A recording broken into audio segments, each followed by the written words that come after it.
नमस्कार दोस्तों, कैसे हो आप सभी। मैं संदीप नागर। आज मैं आपके सामने बात करूंगा श्रीमद् भगवत गीता के बारे में, उनके कुछ पार्ट्स के बारे में। मैंने एक प्लेलिस्ट बनाई है और मैंने पहली घोषणा की थी कि मैं भगवत गीता को जितनी पढ़ूंगा और उसमें से जो जो मुझे अच्छा लगेगा, पहले पूरी व्याख्या ना करके कुछ कुछ पार्ट जो बहुत ही बेनिफिशियल है, जो बहुत ही कंपलसरी, सारी कंपलसरी है वैसे, लेकिन जो हमारे डेली में जो बहुत ज़्यादा आते हैं उन सब के बारे में बताना शुरू कर दूंगा। तो आज मैं बात करूंगा कर्म के बारे में कि कर्म है क्या, कर्म कैसे करना चाहिए, कर्म एक्चुअल होता क्या है, जो हम कर रहे हैं, जो हो रहा है, ये क्या है ये सब। और भगवत गीता के अनुसार, श्री कृष्ण जी के अनुसार कर्म क्या है, इन सब के बारे में विस्तार पूर्वक आपको समझाऊंगा। देखिए, कर्म को भी भगवत गीता में कई भागों में बांटा गया है। हम शुरू करते हैं इसी से ही कि कर्म है क्या। देखिए, कर्म तीन प्रकार से बांटा गया है।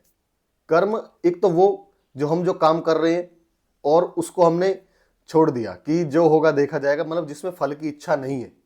तो श्री कृष्ण जी भी कहते हैं कि फल की इच्छा मत करो, कर्म करो, वो सबसे बढ़िया कर्म है। विकर्म वो है जिसमें हम कर्म करते हैं और मतलब मोह है हमें कि हमें फल मिलना चाहिए, जल्दी मिलना चाहिए, जो हम कर रहे हैं इसका फल आना चाहिए, हमारे पास रिजल्ट अच्छा आना चाहिए। और तीसरा है आकर्म, मतलब कोई ऐसा काम जो हम ये सोच के करते हैं कि कुछ किसी का गलत करना है, मतलब हमने पहले से धारणा ये बनाई है कि इसका बुरा हो जाए, या मैं ये काम करूंगा तो इसका ये बेकार हो जाएगा, दूसरों को क्षति पहुंचाने वाला। देखिए, हमें इन सबसे ना ऊपर उठना चाहिए, इन सबसे ऊपर उठना ही पड़ेगा, तभी हम भगवत गीता को अपने जीवन में बसा सकते हैं, श्री कृष्ण वाणी को, श्री कृष्ण उपदेश को अपने अंदर ला सकते हैं, क्योंकि उन्होंने बहुत ही स्पष्ट शब्दों से कहा है। देखिए, जब अर्जुन जी रथ पे सवार थे और वो उनके सारथी थे श्री कृष्ण जी, तो कैसा माहौल बन गया था कि उनको बाण चलाना था अपने गुरु द्रोणाचार्य, और ये दुर्योधन उनके चचेरे ममेरे फुफेरे भाई थे, और पितामह जैसे इनके ऊपर उन्हें बाण चलाना था, क्योंकि विपक्ष में खड़े हो गए थे सब। उधर कौरवों की सेना थी, ये पांडु थे 5। तो क्या बोला श्री कृष्ण जी ने कि आप अपना कर्म देखो, अपना धर्म देखो।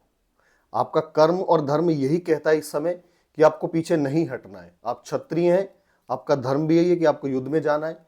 और कर्म क्या है, आप स्वार्थ क्या है आपका, मतलब आप पहले इनसे मांगा था लेकिन उन्होंने दिया नहीं 5 गांव आपको, तो और आपको क्षति पहुंचाना थोड़ी, आपको तो अपनी रक्षा करनी है, आप अपने लिए कर रहे हो, तो बिल्कुल आप आगे जा सकते हो। इसमें कितना बड़ा उपदेश है, और हम कहाँ उलझे हुए हैं कि ये मिल जाए वो मिल जाए, ये सब जीवन का पार्ट है। लेकिन जब हम चीजों को भगवान को वो कर देते हैं समर्पित कि आप जानो, श्री कृष्ण जी ने यही कहा है कि आप कोई भी कर्म कर रहे हो ना, उसे मुझको समर्पित कर दो कि कान्हा जी आप जानो, तो फिर मैं अपने अनुसार कर्म को देख के फल अवश्य दूंगा। देखिए, कई बार क्या होता है ना, हम किसी भी माहौल में हैं, मैं किसी का भाई हूं, किसी का पति हूं, किसी का चचेरा लड़का हूं, किसी का फुफेरा लड़का हूं, कहीं मैं जॉब कर रहा हूं, कर्मचारी हूं, समझ रहे हो, कुछ भी हूं मैं, यदि मैं अपने काम को ईमानदारी से निभा रहा हूं, बिल्कुल उसमें कोई खोट नहीं है, उसमें कोई दोष नहीं है, जो मुझे बताया जा रहा है मैं उसको पूरा निभा रहा हूं और भगवान को समर्पित कर दे रहा हूं। देखिए, हम सब भगवान के तो अंश है, तो कितना अच्छा रहता है कि फल फिर वास्तव में पॉजिटिव ही आता है, क्योंकि भगवान किसी का बुरा करते ही नहीं है कभी भी, हमें भी किसी का नहीं करना चाहिए। देखिए, कई बार क्या होता है, हम क्षति पहुंचाना चाहते हैं दूसरों को कि इसका ये हो जाए, इसका वो हो जाए। नहीं भाई, बिल्कुल मत सोचो। एक एक कर्म का हिसाब होता है, एक एक सेकंड का हिसाब होता है। बाबा प्रेमानंद जी भी यही बोलते हैं कि जब कोई ये बोले ना कि तुझे तेरे कर्मों की सजा मिलेगी, तो हमें ना दुख नहीं होना चाहिए, घबराहट नहीं होनी चाहिए कि यार मैंने तो वो कर रखा है, मैं तो मर ही जाऊंगा, मेरे साथ तो ये दिक्कत हो जाएगी। ये लगना चाहिए हाँ हाँ मिलेगी, कोई दिक्कत नहीं है, मुझे पता है मैं कैसे कर्म करता हूँ, मुझे पता है मेरी प्रवृत्ति क्या है, मैं कैसा हूं, मैं कैसी हूं। तो अच्छा लगता है जीवन जीने में, बहुत ही आनंद आता है। वो कब आता है, जब हम अच्छे कर्म करते हैं, जब हम लोगों के बारे में अच्छा सोचते हैं, हमारी भावना ये नहीं रहती कि इसको ठेस पहुंचाए, इसको दुख हो।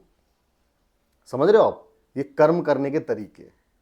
गीता जी को आप भी पढ़िए, बहुत ही सुंदर उपदेश है, बहुत ही अच्छा उपदेश है लाइफ का उसमें। और कर्म के बारे में यही सब जो है मैंने आपको बताया है, बहुत ही विस्तार पूर्वक। मैं तो कुछ भी आपको व्याख्यात नहीं कर सकता कर्म के बारे में, यदि पढ़ने लगना है ना तो बहुत समय निकल जाएगा। जो कलेक्ट करके मेन मेन चीजें जो मैं आपके सामने रखने के लिए बोला, वो भी मैंने रखी है कि हमें कर्म, ये बेकार कर्म होते हैं, ये अच्छे कर्म होते हैं, भगवान को समर्पित होते हैं, इनमें किसी का दोष छुपा होता है, इसमें हमारा भावना किसी के लिए गलत छिपी होती है ना, यही सब बातें मैंने आपको बताई। तो हमें भी सब काम भगवान को समर्पित होकर करना चाहिए और हमेशा अपनी वाणी से, अपने कर्मों से कभी भी ऐसा ना हो कि किसी दूसरे को ठेस पहुंचे। भावना ऐसी होनी नहीं चाहिए। वास्तव में बहुत मजा आता है जीवन जीने में। ईमानदारी का जीवन बेशक थोड़ा कठिन हो सकता है, लेकिन होता बहुत अच्छा है। ये भी बात पक्की है कि कर्म जो हम करते हो सकता है हमें ही फल ना मिले, हमारे आने वाली पीढ़ी को मिले, या हमारा कर्म हमारे माता पिता या हमारे आने वाली जनरेशन को बहुत ज़्यादा परेशान करे। इसलिए अच्छे कर्म करो, निष्काम मतलब निस्वार्थ वाले कर्म करो, बहुत अच्छा रहेगा। राधे राधे, जय श्री कृष्ण।